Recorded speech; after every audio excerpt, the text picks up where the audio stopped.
Un jour que Bouvard tâchait de faire comprendre à Pécuchet le jeu de Frédéric Lemaître, Madame Bordin se montra tout à coup avec son châle vert et un volume de Pigault-Lebrun qu'elle rapportait.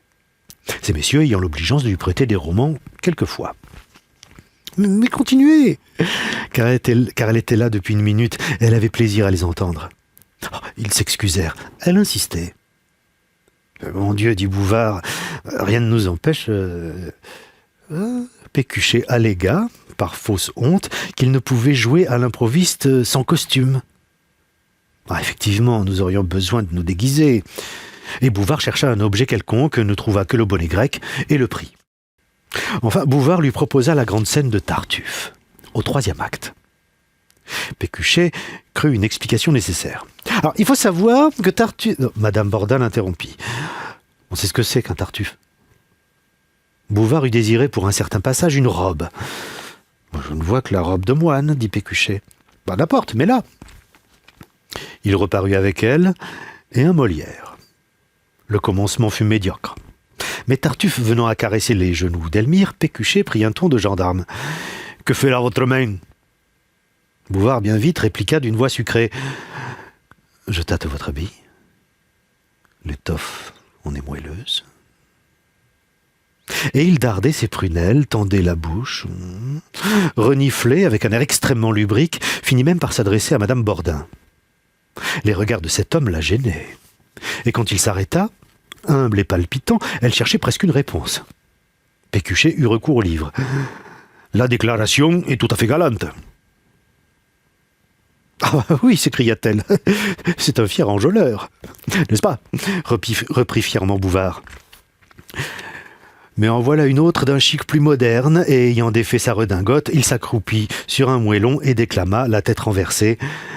« Des flammes de tes yeux inondent ma paupière. Chante-moi quelque chant, comme parfois le soir tu m'en chantais, avec des pleurs dans ton œil noir. » « Ça me ressemble, pensa-t-elle. Soyons heureux. Buvons, car la coupe est remplie, car cette heure est à nous, et le reste est folie. » « Comme vous êtes drôle !»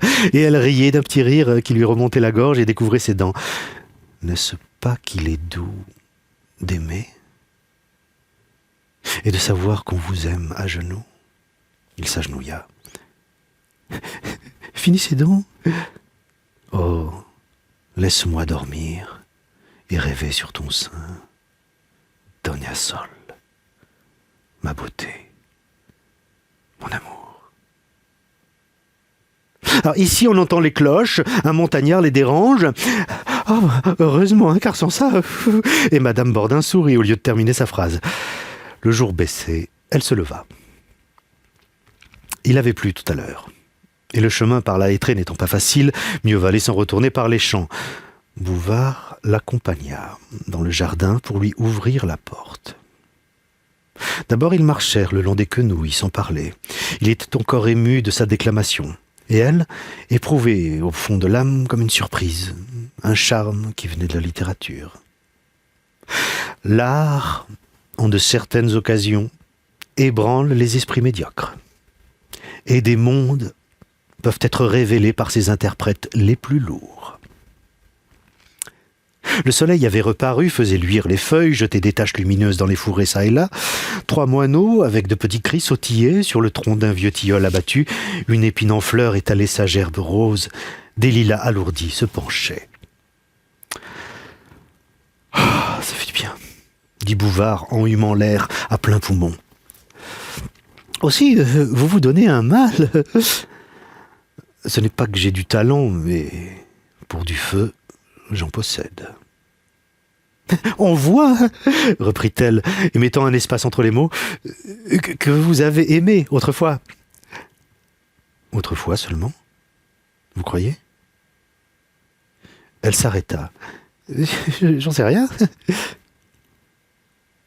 Que veut-elle dire ? Et Bouvard sentait battre son cœur. Une flaque au milieu du sable, obligeant à un détour, les fit monter sous la charmille. Alors ils causèrent de la représentation.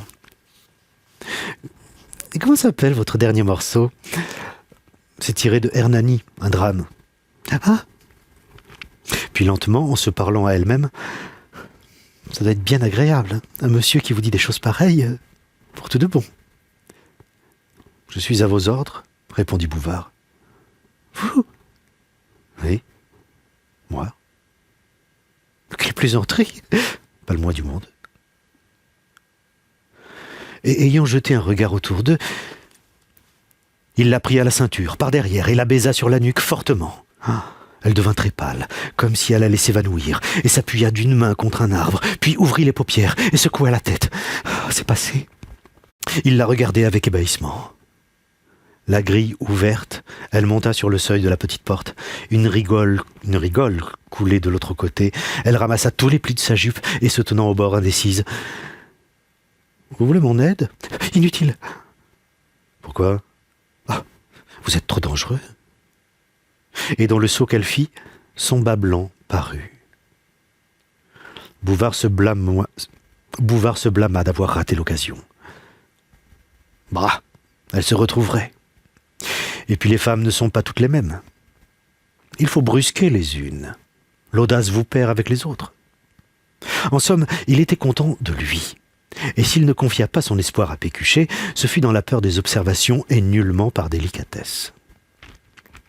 À partir de ce jour-là, ils déclamèrent souvent devant Méliès Gorju, tout en regrettant de n'avoir pas un théâtre de société.